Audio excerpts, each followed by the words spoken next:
2017 के चुनाव के पहले तक वो नरेंद्र मोदी मुर्दाबाद के नारे लगा रहे थे, बता रहे थे कि साहब नोटबंदी बहुत बुरी चीज है, और फिर अपने रिश्तेदारों से मिलके रातों रात भाजपा में आ गए, टिकट पा लिया। क्या है सत्य? देखने वाले ये कह रहे हैं कि अभिजीत सांगा चाहते हैं कि जैसे एक लंबे अरसे तक कानपुर की राजनीति में सतीश महाना का सिक्का चला, वैसे ही अभिजीत का सिक्का चले। एक आपका ऑडियो वायरल हुआ विधायक जी, लोगों ने कहा विधायक जी भौंक रहे थे वन दरोगा को। क्या था ये मामला?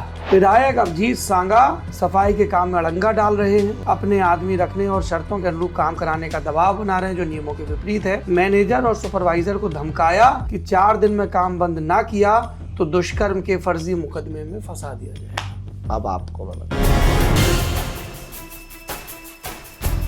नमस्कार, मेरा नाम सौरभ द्विवेदी है। ये लल्लन टॉप की चुनावी यात्रा है जो इस वक्त कानपुर में है। कानपुर ब्रह्मांड का केंद्र विद्वानों की दृष्टि से। आप देख ही रहे हैं कि हम लगातार सत्ता के दावेदारों से सवाल पूछ रहे हैं, लेकिन उनकी दावेदारी को दम जिनसे मिलता है अब उनसे सवाल पूछने की बारी है। आज बातचीत में मेरे मेहमान हैं बिठूर क्षेत्र से भारतीय जनता पार्टी के प्रत्याशी और सिटिंग विधायक अभिजीत सिंह सांगा। काफ़ी चर्चा में रहते हैं विधायक जी। कभी इश्तेहार छपवा कर कहते हैं कि मुहर्रम नहीं मनने देंगे, कभी कहते हैं ताजिया नहीं निकलने देंगे, माई का लाल जैसे शब्दों का इस्तेमाल करते हैं। समर्थक कहते हैं भैया हमारे इतने पॉपुलर हैं कि कंगना रनौत भी इनको फॉलो करती हैं। विरोधी कहते हैं विधायक जी नए नए भाजपा में आए हैं इसलिए हिंदूवादी नेता की छवि बनाना चाहते हैं। विधायक जी के हिस्से के जब आप सुन लेते हैं सारे विवादों पर, सबसे पहले तो आप ये बताइए, आपका नाम लिखा जाता है अभिजीत सांगा, पर कई लोगों ने कहा कि सांगा ये बाद में जुड़ा है, ये सांगा का क्या किस्सा है?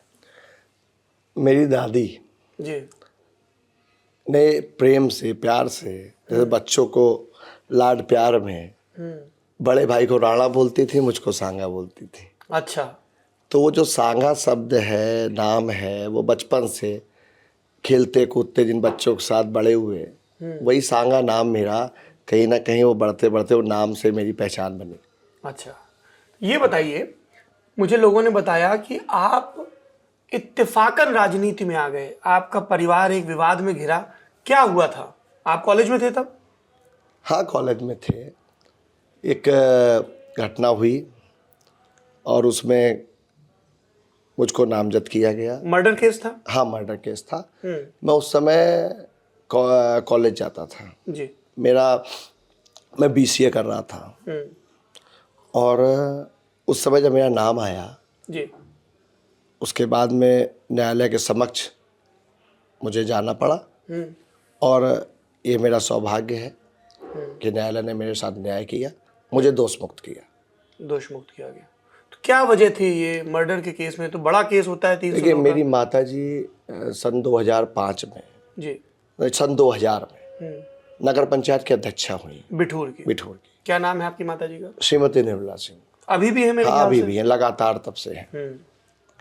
आप जानते हैं राजनीति में उत्तर प्रदेश में एक दौर रहा जब लोगों को कहीं ना कहीं उनको परेशान करने के लिए, प्रताड़ित करने के लिए पुलिस का उपयोग किया गया, षड्यंत्र किए गए। उसी का शिकार मैं भी हुआ। उस समय जब मुझको परेशान किया गया, निश्चित रूप से प्रताड़ित हुआ, लेकिन जैसा कहा जाता है कि न्यायालय पर हम लोग सबको भरोसा है। न्यायालय ने मेरी कहीं ना कहीं जो मैंने अपना पक्ष रखा और मुझको दोष मुक्त करने का काम किया। फिर लोगों ने कहा कि इसने एक अभिजीत सांगा के लिए एक प्लेटफॉर्म का काम किया, परिवार न्यूज़ में आ गया, माताजी थी और उन्होंने नेतागिरी शुरू कर दी। और फिर दूसरी बात आती है कि झंडा कांग्रेस का ढो रहे थे 2017 के चुनाव के पहले तक।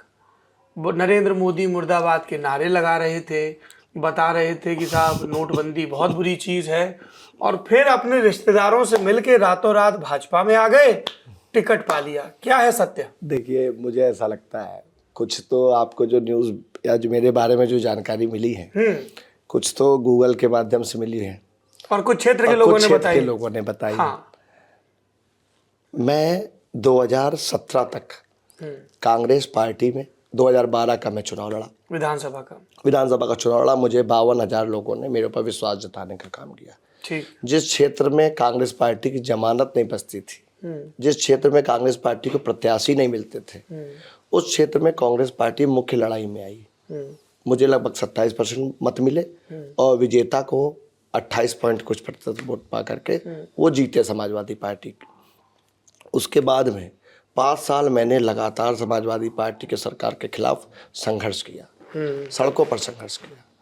कांग्रेस पार्टी के नेतृत्व ने मुझको जिलाध्यक्ष बनाने का काम किया। एक समझ सकते हैं कि बिलो 30, 28 साल की उम्र में मुझको जिले का अध्यक्ष बनाया गया। जिस जिले में पूर्व केंद्रीय मंत्री श्री प्रकाश जायसवाल हों, जिस जिले में अजय कपूर हो, जिस जिले में राजाराम पाल हो, और वहाँ एक नौजवान को जिलाध्यक्ष बनाया जा रहा है, तमाम कद्दावर नेताओं के बीच होते हुए, क्योंकि मैं संघर्ष करता था जमीन पर और मैंने किया। लगातार समाजवादी पार्टी को बेनकाब करने का काम प्रयास मैंने अपने विधानसभा क्षेत्र में किया, अपने जिले में किया। उसके अलावा मैंने पंचायत चुनाव में कांग्रेस पार्टी जैसी पार्टी को 4 जिला पंचायत सदस्य जिताने के काम कराया। 4 जिला पंचायत सदस्य कांग्रेस के बैनर से लड़े बहुत सारे, लेकिन जीते उनमें से 4, और कई जगह हम लोग दूसरे नंबर पे आए। मैंने पूरे जिले में कांग्रेस पार्टी को खड़ा कर दिया। उसी समय आपको याद होगा, स्मरण होगा, पीके जी, प्रशांत किशोर जी ने कांग्रेस की कमान संभाली। एक नारा आया 27 साल यूपी बिहार। बहुत संघर्ष हुआ। 27 साल यूपी बिहार, बिजली का बिल माफ, हाफ, अनेकों नारे कांग्रेस पार्टी ने दिए।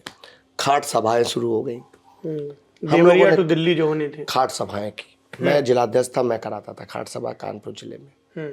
घाटमपुर में मैंने खाट सभा कराई, कानपुर में मैंने खाट सभा कराई, अपनी विधानसभा मैंने खाट सभा कराई। खाट सभा मैंने कराई। और जो लोग बोलते हैं कि नरेंद्र मोदी का मैंने पुतला फूका, ये भी केवल क्योंकि गूगल में एक जगह लिखा हुआ है, फीड है, तो बार बार रिपीट होता है। इसका कोई प्रमाण किसी के पास नहीं है। अच्छा, वो क्योंकि गूगल में फीड है तो उसका मैं बार बार स्पष्टीकरण या बार बार अपनी सफाई, क्योंकि आपके माध्यम से मैं तो चाहता हूँ आज मेरी ये सफाई भी चली for once and all settle हो जाए। हाँ। तो वो एक ऐसा समय था जब मैंने उस समाजवादी पार्टी से हम लोगों ने लड़ने का काम किया। उस दौर में रातों रात कब यूपी को वो 7 पसंद वाला नारा आ गया कि अखिलेश और राहुल गांधी एक हो गए। हम जिस मुद्दे पे क्षेत्र में जनता की लड़ाई लड़ रहे थे, थाने गिरते थे, मैंने कानपुर कमिश्नरी समझिए 20-20 हजार लोगों के साथ में घेरी है। मुझे गर्व है कि मैंने उन किसानों के आवाज़ को उठाने का काम किया, नौजवानों की आवाज़ को उठाने का काम किया। और मैंने जब देखा कि एक गठबंधन होने जा रहा है, और जब मुझे ये जानकारी मिल गई कि गठबंधन हो गया, घोषित हो गया, और मेरी सीट समाजवादी पार्टी को उन्हीं मुनीम शुक्ला को दे दी गई जिनके खिलाफ मैंने 5 साल संघर्ष किया। उन्हीं समाजवादी पार्टी से आपने गठबंधन कर लिया जिनके खिलाफ हम नारे लगाते थे, जिनके खिलाफ हम अपने कार्यकर्ताओं की प्रताड़ना के खिलाफ हम संघर्ष करते थे। और जब मैंने ये स्थिति देखी, मैं तो आपके माध्यम से, आपके प्लेटफॉर्म से कहना चाहता हूँ, धन्य है भारतीय जनता पार्टी का नेतृत्व जो इतनी बारीक नज़र जमीन तक रखता है।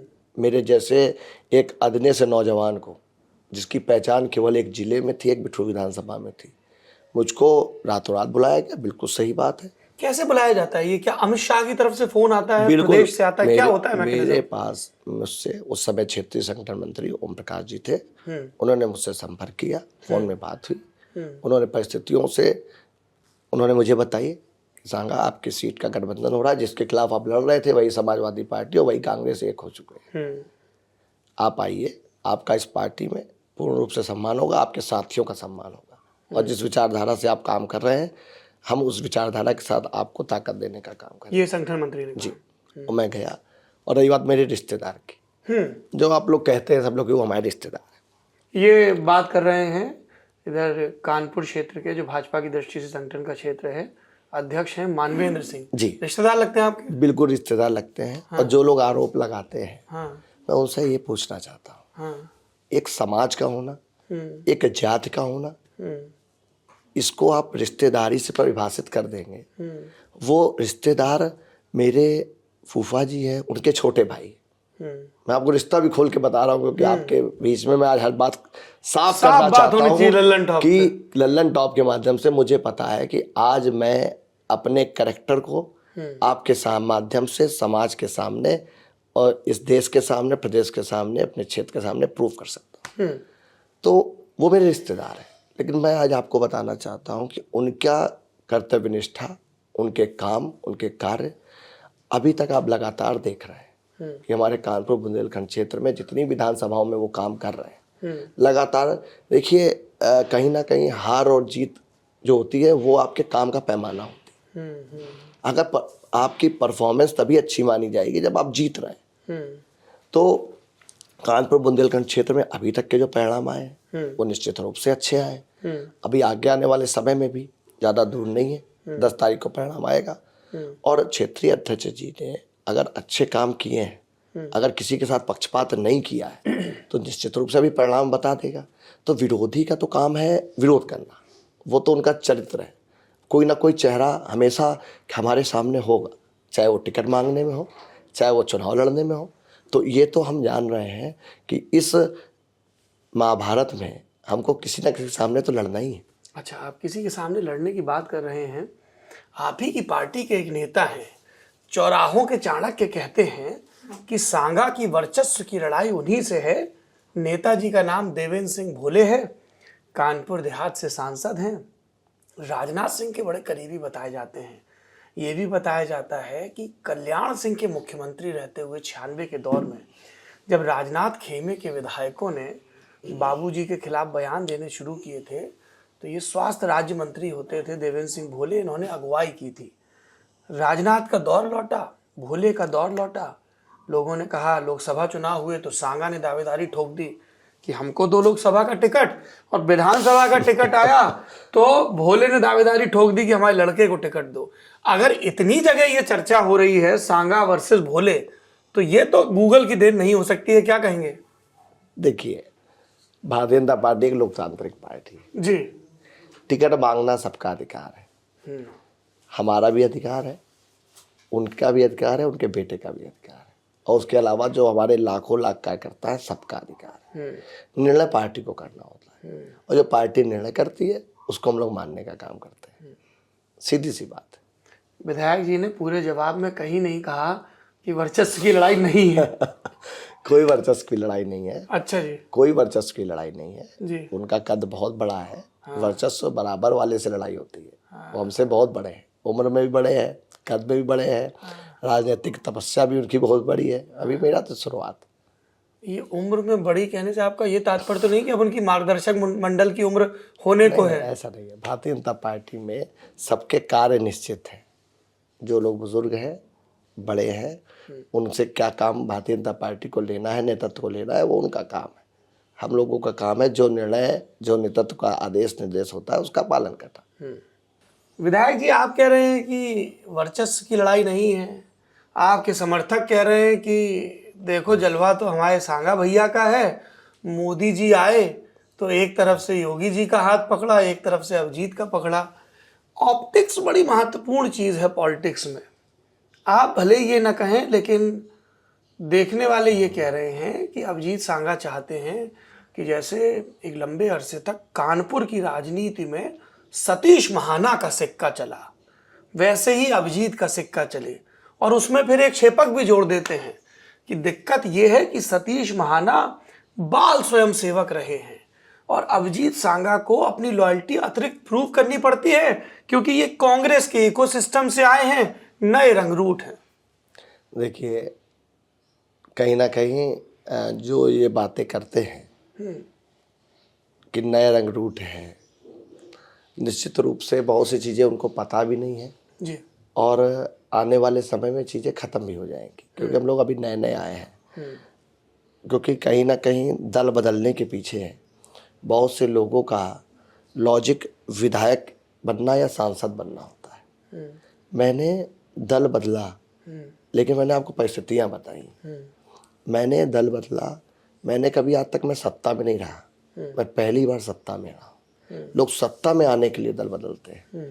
जिस समय में भारतीय जनता पार्टी का टिकट पाया, भारतीय जनता पार्टी सत्ता में नहीं थी। ये मेरा सौभाग्य है। कि मैं भारतीय जनता पार्टी में आया हूँ, भारतीय जनता पार्टी साथ सत्ता में है। जो लोग विरोधी हैं वो बोलें क्या, वो कहें क्या, क्योंकि वो जान रहे हैं कि अभी अगर सांगा 10 साल 15 साल जब बीत जाएंगे तो ये आरोप भी सांगा पे हम लगाना बंद कर देंगे, बंद हो जाएगा। तो वो अभी ये भी नहीं जान रहे हैं कि मैं जुगल देवी सरस्वती विद्या मंदिर का छात्र हूँ। मैंने जरूर, मैं कांग्रेस पार्टी में रहा, मैंने कांग्रेस पार्टी में काम किया, लेकिन संस्कार मैंने जुगल देवी सरस्वती विद्या मंदिर से पाए हैं। और आने वाले समय में ऐसे जो लोग हैं, जो ऐसा समूह होता है जो इस तरह की चर्चाएं करता है, ये परिणाम के बाद ये चर्चाएं धीमे धीमे समाप्त हो जाती हैं। अच्छा, एक चर्चा है, बड़ा चल रही है, एक आपका, मैं ये फोन इसलिए खोल रहा हूं ताकि वर्बेटम अक्षरशः बात हो सके। एक आपका ऑडियो वायरल हुआ विधायक जी, लोगों ने कहा विधायक जी हौंक रहे थे वन दरोगा को, क्या था ये मामला? देखिए, हमारे यहाँ कटरी क्षेत्र में जी अमरूद की खेती होती है। जी अमरूद की खेती, जो अमरूद के पौधे हैं वो गंगा जी की कटरी में लोग लगाते हैं। कटरी वो कछार का किनारे का इलाका। कटरी में लगाते हैं। उसमें से सीमा का कहीं विवाद होगा वन विभाग की जमीन में और ग्राम समाज, गांव के किसानों की जमीन में। गांव की गरीब महिलाएं अमरूद तोड़ती हैं, कैरेटों में भरती हैं, वहां पे और कोई साधन नहीं होता, लोग पैदल जाती हैं बड़ी दूर दूर तक। उसके बाद में वो कैरेटों को अपने सर पे लाद करके फिर वो अपना मंडी तक या जब प्रमुख चौराहा जहाँ तक गाड़ी पहुँचती है वहाँ तक लाने का काम करती है। ये जो दरोगा जी थे, इन्होंने पुराना समाजवादी पार्टी के दौर से एक सिस्टम व्यवस्था बना रखी थी कि प्रति कैरेट इनको कुछ इनका रेट तय था। अच्छा, प्रति कैरेट जो रेट तय था वो, क्योंकि किसान बिठूर के नजदीक के थे, उनको ये महसूस हुआ कि आज भारतीय जनता पार्टी की सरकार बन गई, सांगा जी विधायक बन गए, अब हम ये सब चीजें गुंडा टैक्स नहीं देंगे। वहां पे वे वसूली करने गए। जब लोगों ने मना किया तो उनकी कैरेटों पे लात मारी, उन महिलाओं के साथ अभद्रता की। और उसके बाद में मैं जब दूसरे दिन जनता दरबार में बैठा था तब पूरे उस गांव की महिलाएं मेरे पास आई और बुजुर्ग लोग आए, अपनी पीड़ा मुझको बताई। तो मैंने तुरंत फोन, मेरी एक आदत है, मेरे पास कोई काम लेकर के आता है, मैं प्रयास करता हूं कि उसके सामने ही मैं बात करूं। तो जब मैंने बात की तो कहीं ना कहीं मुझे लगा कि दरोगा जी गलत है। तो दरोगा जी गलत हैं तो थोड़ा सा जिस भाषा को वो सुनना चाहते थे उस भाषा को मुझे बोलना पड़ा। मेरे इंटेंशन केवल इतना था कि ये घटना, ये जो कृत्य वो कर रहे हैं वहां पर ना हो। अगर कोई सरकारी अधिकारी भ्रष्टाचार कर रहा है तो विधायक जी ने मुकदमा क्यों नहीं लिखवाया, FIR करवा देते? निश्चित रूप से उन पर मैंने कार्रवाई कराई, उनकी जांच हुई और उन लोगों से जाकर के उन्होंने माफी मांगी जो किसान आपने उनसे पूछा नहीं कि मेरा ऑडियो कैसे लीक हो गया? निश्चित, देखिए एक बात जान लीजिए आप, उनके अंदर भी भय व्याप्त हुआ होगा कि अब मैं ये सब काम नहीं कर पाऊंगा, कहीं विधायक जी मेरे ऊपर कोई कार्रवाई ना कराते, तो उन्होंने पहले अपना ऑडियो लीक कर दिया। आप कह रहे हैं कि भय व्याप्त, और कई और अधिकारी भी कह रहे हैं कि सांगा भय व्याप्त करवाते हैं। गंगा घाट की सफाई का जिम्मा एक कंपनी को मिला, कंपनी ने एक चिट्ठी लिखी लखनऊ। क्या लिखा? विधायक अभिजीत सांगा सफाई के काम में अड़ंगा डाल रहे हैं, अपने आदमी रखने और शर्तों के अनुरूप काम कराने का दबाव बना रहे हैं जो नियमों के विपरीत है। मैनेजर और सुपरवाइजर को धमकाया कि 4 दिन में काम बंद ना किया तो दुष्कर्म के फर्जी मुकदमे में फंसा दिया जाएगा।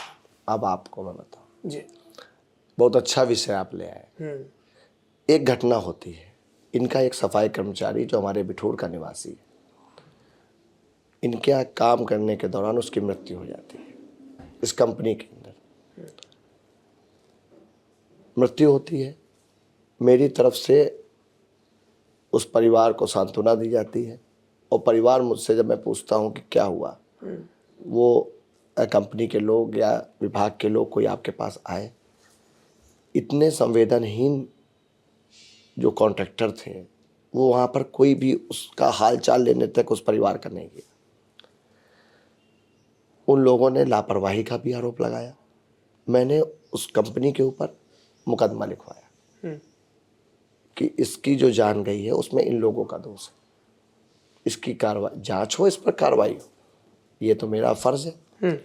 ये मैंने जब कराया तो कहीं ना कहीं अपने आप को फंसता देखते हुए इन लोगों ने एक तरफ ये कहा कि दुष्कर्म का आरोप लगाते हैं, मेरे ऊपर आरोप लगवाया, और जो उसमें दोषी थे जिनके ऊपर FIR हुई थी उन्हीं के परिजनों से वो तो जांच हुई, जांच में सब चीज़ें साफ हुई जी। और कहीं ना कहीं इसमें बहुत बड़ा एक षड्यंत्र था, बहुत बड़ा षड्यंत्र था, बहुत बड़े बड़े लोग इसमें शामिल थे कि इस प्रकरण में मुझको किसी तरीके से फंसा दें। सत्ताधारी दल के लोग भी शामिल थे, ये भी कहा हाँ गया है। थे बिल्कुल थे, मैं तो कहता हूँ, हर जगह कहता हूँ। लेकिन मैंने मुख्यमंत्री जी से मिलकर पूरी बात बताई, मुख्यमंत्री ने घटना का संज्ञान लिया। मतलब अखबार में कुछ छपता है तो मुख्यमंत्री के यहाँ से तलब किया जाता है कि विधायक जी ये सब क्या है, सफाई दीजिए, ऐसा रहता है सिस्टम? नहीं, ऐसा कहीं कि मैं खुद जाके मैंने अपनी बात बताई। अच्छा। और जब मैंने उनको बताई, उन्होंने जांच करवाई, जांच में जब पूरे प्रकरण को उन्होंने जाना तो निश्चित रूप से आपके सामने है, और जो चीज़ें हैं सब सामने जनता, क्योंकि देखिए इस पूरे प्रकरण में बिठूर नमामि गंगे परियोजना ये पूरे गंगा जी के किनारे किनारे पूरे देश में चल रही है। सफाई के नाम पर जहाँ जहाँ गड़बड़ी होगी, भ्रष्टाचार होगा, मैं विधायक हूँ, मैं जनप्रतिनिधि हूँ, मैं चौकीदार हूँ, मेरी जिम्मेदारी है, उठाता था, उठाता हूँ, उठाता रहूँगा। अच्छा, ये कौन सी जिम्मेदारी है जिसमें विधायक एक पोस्टर जारी करते हैं? बिठूर नहीं, पूरे कानपुर में लोगों को खुली चुनौती है, दम हो सामने आए, सोशल मीडिया पर गीदड़ धमकियां देने से कुछ नहीं होगा, मोहम्मद वासिफ बेग बरकाती आओ नमाज पढ़ने, मुझे और पूरे बिठूर वासियों को तुम्हारा इंतजार है, पूरे कानपुर में कहीं भी किसी हिंदू धार्मिक स्थल के साथ अगर ऐसा कृत्य होता है तो जवाब भी ऐसा होगा। ये ब्रह्मनगर का मामला था, ब्रह्मनगर 18 जनवरी 2021। जी, क्या मामला था? ये प्रकरण देखिए, हमारा जो बिठूर है ब्रह्मावर्त क्षेत्र है जी, गंगा जी के तट पर बसा हुआ पौराणिक और धार्मिक क्रांतिकारी धरती है। उस धरती पर मैं एक ऐसा वातावरण जो ये लोग बनाने का प्रयास लोग करते हैं। कौन लोग? एक धर्म विशेष के लोग।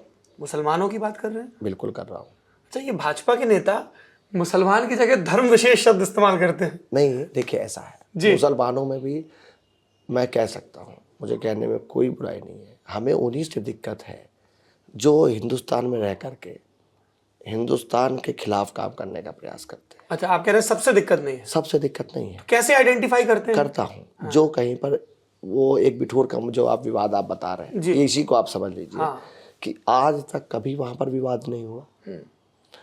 वो एक ऐसा स्थान है जिसमें दो पक्षों का दावा है।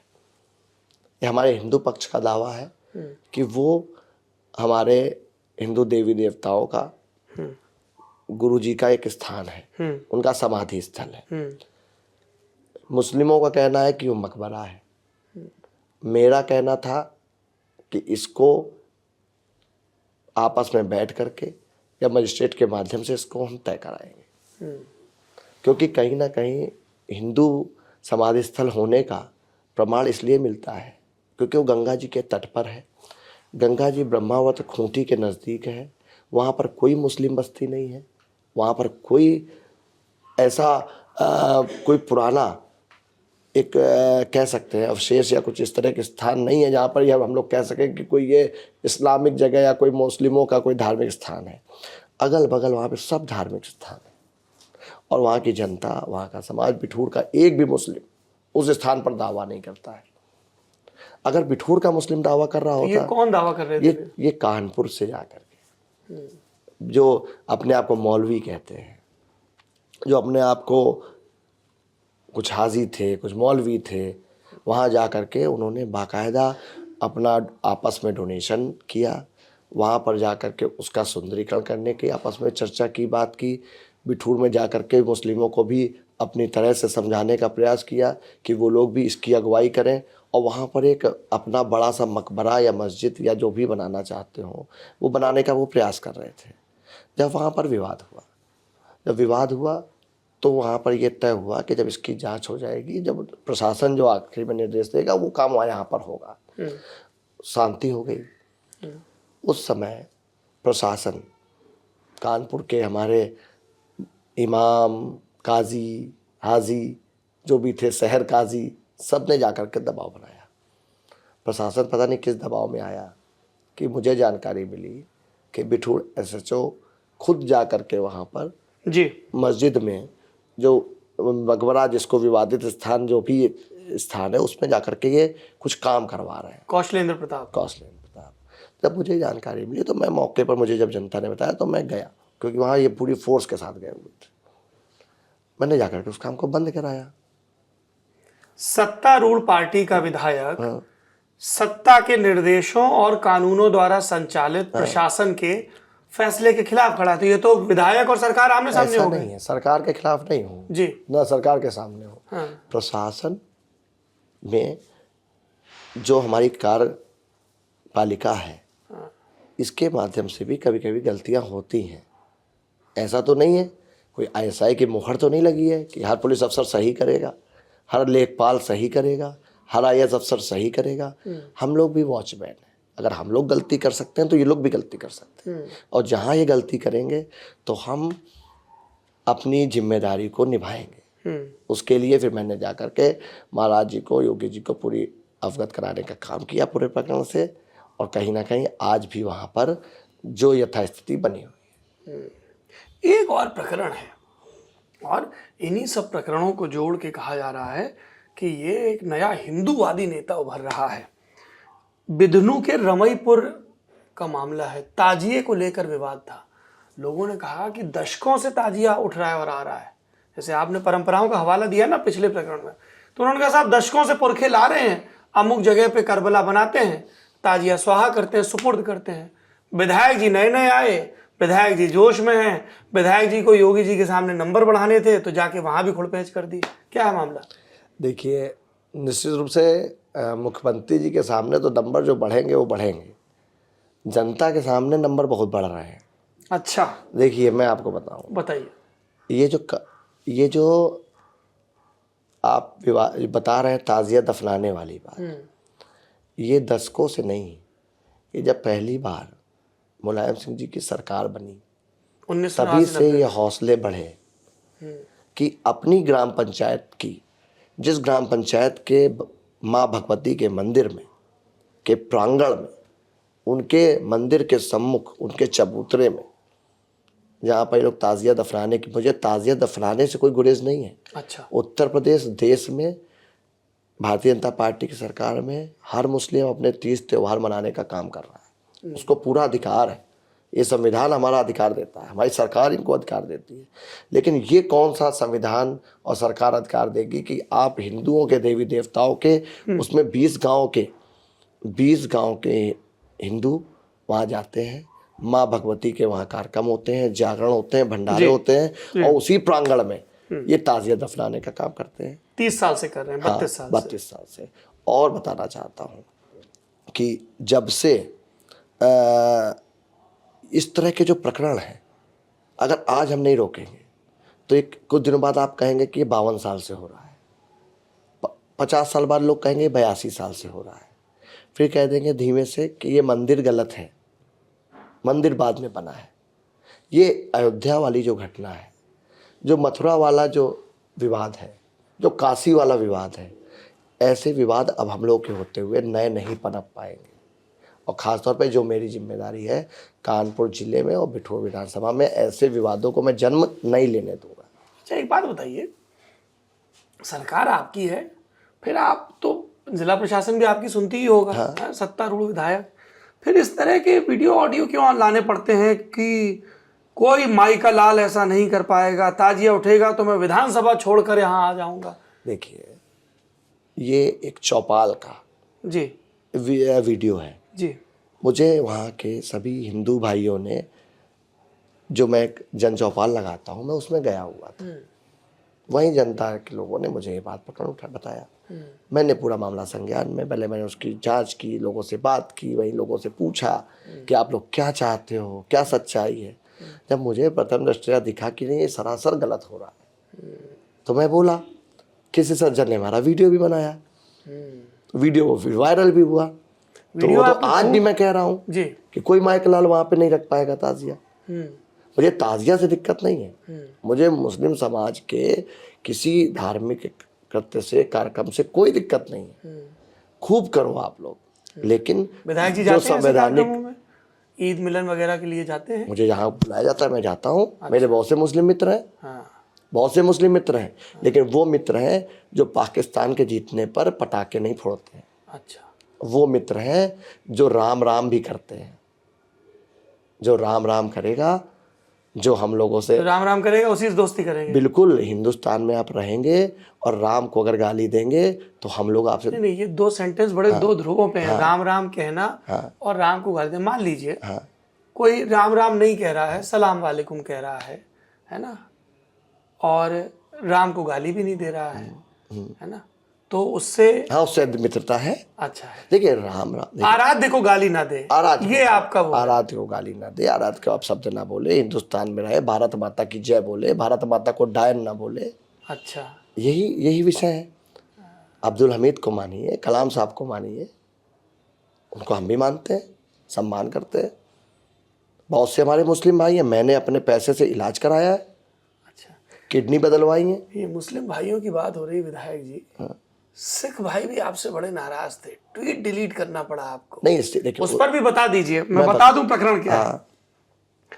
इंदिरा गांधी समझने की भूल मत करना, नरेंद्र दामोदर दास मोदी नाम है, लिखने को कागज और पढ़ने को इतिहास कम पड़ जाएगा। आपका जो ये ट्वीट है, आपने मेरा खंडन भी, आपका ट्वीट मेरा ट्वीट है आपने, क्योंकि ये आपने एक ट्वीट बता दिया, नहीं उसके बाद आपने डिलीट किया, फिर दूसरा लिखा। तो उसको क्यों नहीं बता? आएंगे ना, आपका जवाब तो सुन लें। मैं सब लिख के लाया हूं। मेरा जवाब ये है, कुछ आधा अधूरा मेरा जवाब ये है जी, बताइए। हैंडलर से गलती हुई। अच्छा, हैंडलर से, जो आपका ट्विटर सिख समाज, देखिए मेरे बहुत से मित्र हैं, और सिख समाज वो समाज है, वो समाज है जिसने सनातन धर्म की रक्षा की है। आज हमारा जो सनातन धर्म जो फल फूल रहा है, उसमें सिख समाज का बहुत बड़ा योगदान है। और ये जो ट्विटर हैंडलर ने गलती किया है, उसको मैंने पनिश भी किया है। अच्छा, मैंने उसको हटाया भी है। और एक हम लोगों के लिए सीख है कि इन लोगों पे डिपेंड नहीं होना चाहिए। तो ये तो मैं साफ गोई से आपके बीच में बात कर रहा हूँ जी। मेरे सिख समाज के साथियों ने मेरा पूरा साथ देने का काम किया, इसीलिए वो अगला ट्वीट आया कि मेरा शब्द सिखों की हत्यारी कांग्रेस के खिलाफ है। ये अगला ट्वीट था। लोगों ने कहा कि लखनऊ दिल्ली से डांट पड़ी, उसके बाद नहीं। देखिए एक बात समझिए, पहली बात तो किसी ने मुझसे इस बारे में नहीं पूछा, क्योंकि मैंने तुरंत जवाब दे दिया। जब मैंने तुरंत जवाब दे दिया, तो जवाब देने के बाद में मैंने अपनी जब सफाई दे दी, तो मुझे लगता है स्पष्टीकरण और अपनी क्षमा से बड़ी बात तो कोई हो नहीं सकती। क्योंकि वो ऐसा समाज है, हमारा सिख समाज, जिसका सम्मान मुझे लगता है हर भारतवासी करता है, पूरा विश्व करता है। बहुत गौरवमय इतिहास है। अच्छा, एक आपके जिले के पुराने विधायक हैं, उनके साथ आपका नया इतिहास शुरू हो गया है, इरफान सोलंकी। क्या उन्होंने ऐसी मांग कर दी थी विधानसभा अध्यक्ष से कि आप खफा हो गए? उन्होंने शायद मांग की थी कि प्रेयर रूम की मांग, विधानसभा में प्रेयर रूम में। तो बताइए, वहां जा रहे हैं विधानसभा में अपने विधानसभा के हम लोगों को प्रश्न उत्तर करने, अपनी बात उठाने, विधानसभा की समस्याओं को उठाने। केवल हर जगह किस तरह उनके यहाँ, क्योंकि 60% 50% मुस्लिम वोट है, हाँ 50% मुस्लिम वोट है, वो डर रहे हैं कि कहीं मुस्लिम वोट ना बढ़ जाए। अच्छा, पहले से वो डर सता रहा है, तो अभी से वो प्रेयर रूम बनवा दे रहे। प्रेयर रूम घर में बनाइए, मस्जिद में जाइए, रोड पे किनारे किनारे बहुत से मस्जिद मकबरे होते हैं, वहाँ चले जाइए। अब विधानसभा में भी आप यही सब करने लगेंगे, तो ये कहीं ना कहीं एक चीपनेस है मेरे हिसाब से। आपने कहा कि डर है वोट बंटने का, ये मेरा आखिरी सवाल है।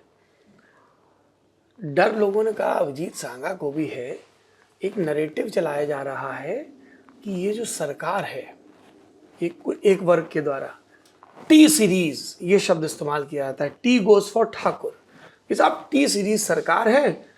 और सतीश चंद्र मिश्रा जो बसपा के नेता हैं, वो तो इंटरव्यू में बार बार खुशी दुबे की क्या गलती थी, और चूंकि आप ही के क्षेत्र का वो प्रकरण है, बगल का है, आसपास का, बिठूर के आसपास का प्रकरण है, बिकरू वाला, तो वो भी प्रकाश में लाया जाता है। सपा में आपके सामने मुनींद्र शुक्ला हैं। तो ये एक नैरेटिव है कि साहब ब्राह्मण नाराज है, ब्राह्मण नाराज है।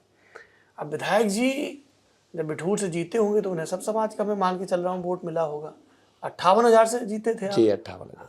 तो आपको क्या ये चुनौती दिख रही है कि एक पॉलिटिकल नैरेटिव चलाया जा रहा है, आप इसको कैसे काउंटर कर रहे हैं, क्या कहना है आपका? देखिए, अगर आप केवल मेरे विधानसभा चुनाव की बात करेंगे, मेरे क्षेत्र की बात करेंगे, तो सबसे पहली बात तो ये है कि ब्राह्मण वर्ग जो है कहीं ना कहीं समाज को दिशा देने वाला वर्ग है, और ब्राह्मण वर्ग में सही गलत, धर्म अधर्म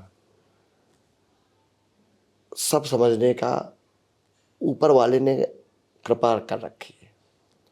मैं कांग्रेस से चुनाव लड़ा, मैं दावे के साथ कहता हूँ, आप निकाल लीजिए पुराना वोटर जो आया था हम लोगों का रिजल्ट कार्ड, बूथवार वोटिंग का आप निकाल लीजिए। मैं ब्राह्मणों के मैक्सिमम गांव टिकरा तक जीता।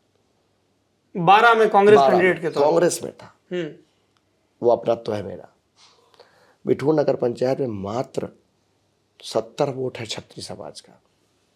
माता जी मेरी सन 2000 से आज 2022 आ चुका है जी, लगातार अध्यक्षा है।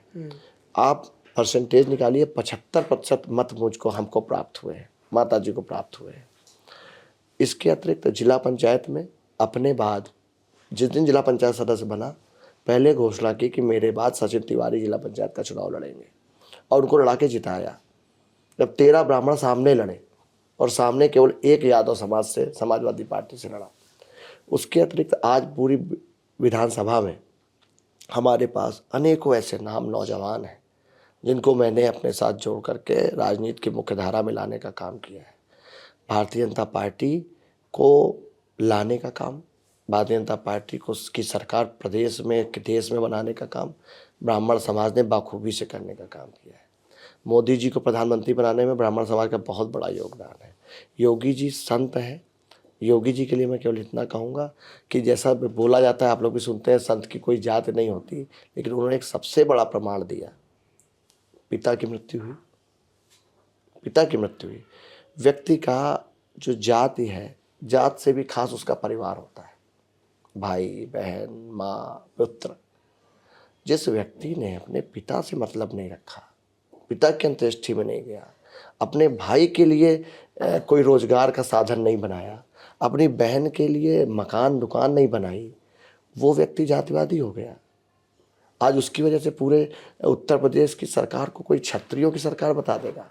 कितने क्षत्रिय जिनका इनकाउंटर हुआ, मुन्ना बजरंगी जैसा अपराधी, माफिया, क्या उसको योगी सरकार ने मरवाया जेल में? ना, आप बताइए। नहीं मरवाया, लेकिन आज वो व्यक्ति जेल के भीतर मारा गया, और अनेकों ऐसे अपराधी हैं उत्तर प्रदेश में, क्षत्रिय समाज के हों या किसी भी समाज के हों, वो आज थर थर काँप रहे हैं। विषय नहीं किसने मरवाया किसने नहीं मरवाया। आप ये देखिए कि उत्तर प्रदेश का वातावरण कितना सुखमय हो गया है। थर थर काँप रहे हैं। हाँ। आपने अभी जिला पंचायत चुनाव का जिक्र किया, लोग बोले कि सांगा ने अपनी गाड़ी में तमाम विरोधियों को बिठाया और गोल गोल घुमाते रहे सड़कों पे जब तक नामांकन और वोटिंग का दौर बीत गया।